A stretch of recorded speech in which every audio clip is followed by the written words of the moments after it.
সংগীতা ব্লগলৈ আপোনালোকক পুনৰবাৰ স্বাগতম জনাইছোঁ। আশা কৰোঁ সকলোৰে খবৰ ভাল। ভোগালী বিহুৰ বহুত শুভেচ্ছা যাচিলোঁ। আজি হৈছে উৰুকা আৰু বিহুৰ কাৰণে কেনেকুৱা কি প্ৰস্তুতি চলি আছে মই ঘৰত দেখাবলৈ চেষ্টা কৰিম। যদিও প্ৰথমবাৰৰ বাবে মোৰ চেনেলটোলৈ আহিছে তেনেহ'লে প্লিজ ছাবস্ক্ৰাইব কৰি দিব, লগতে লাইক কমেণ্ট শ্বেয়াৰ কৰি দিব। ভিডিঅ'টো শেষলৈকে চাই যাব। এতিয়া নাৰিকলখিনি ভাজি আছে আৰু চূড়াৰে বনোৱা নাৰিকলৰ লাড়ু দেখাবলৈ চেষ্টা কৰিম।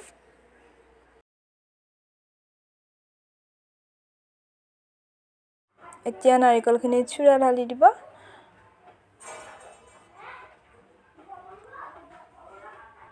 বহুত বেছি চূড়া ঢালি নিদিব, যিমান পৰিমাণৰ লাগে সিমানখিনিয়ে ঢালি দিব।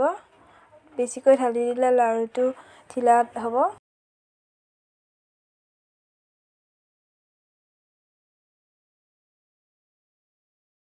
এনেকৈ গেছটো ল' ফ্লেমত ল'ব আৰু এনেকৈ অলপ টাইম এনেকৈ ভাজি থাকিব।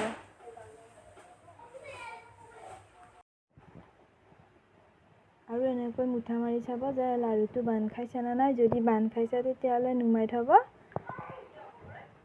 আৰু এয়া হৈ গ'ল আমাৰ চূড়াৰে বনোৱা নাৰিকলৰ লাড়ু। এতিয়া আকৌ পিঠাগুড়িৰ লাড়ু বনোৱা দেখাবলৈ চেষ্টা কৰিছোঁ। এয়া পিঠাগুড়িখিনি এনেকৈ ভাজি ল'ব।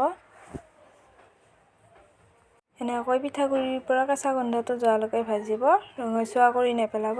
পিঠাগুড়িখিনি চালনীৰে চালি ল'ব আৰু ইয়াতে নাৰিকল দিয়া হৈছে, নাৰিকলখিনি ভাজি লোৱা হৈছে।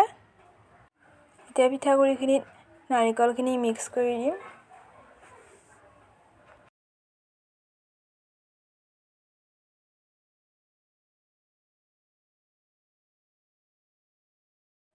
আৰু ইয়াতে মই এতিয়া চূড়া ঢালি দিম। চূড়াখিনি আপোনালোকৰ জোখমতে ল'ব।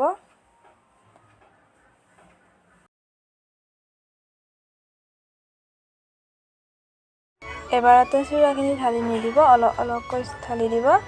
এবাৰতে যদি চূড়াখিনি ঢালি দিয়ে লাড়ুকেইটা ঢিলা হ'ব পাৰে। আপোনালোকে জোখমতে চূড়াটো ঢালি দিব আৰু এনেকৈ লৰাই দিব।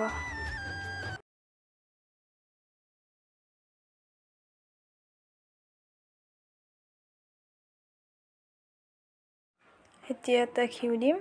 ঘিউটো দিলে অলপ খাই ভাল লাগে, পিঠাগুড়ি কেঁচা গোন্ধটো নোহোৱা হয়। আৰু ইয়াতে খিচমিচ বাদাম যি ইচ্ছা দিব পাৰে। এয়া পিঠাগুড়িৰ লাড়ু হৈ গ'ল।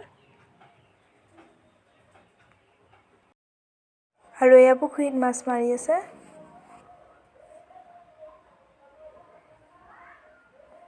আমাৰ পানীখিনি বহুত ঠাণ্ডা কাৰণে বহুত টাইম মাছ মাৰিব নোৱাৰে।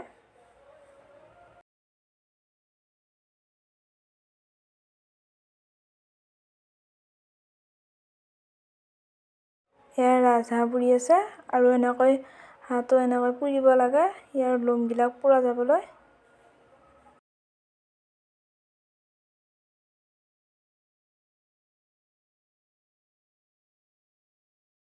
এইখিনি পঠা মাংস আৰু আমাৰ পুখুৰীত মৰা মাছ এয়া। আৰু এয়া মায়ে চুঙাত চাউল ভৰাই আছে।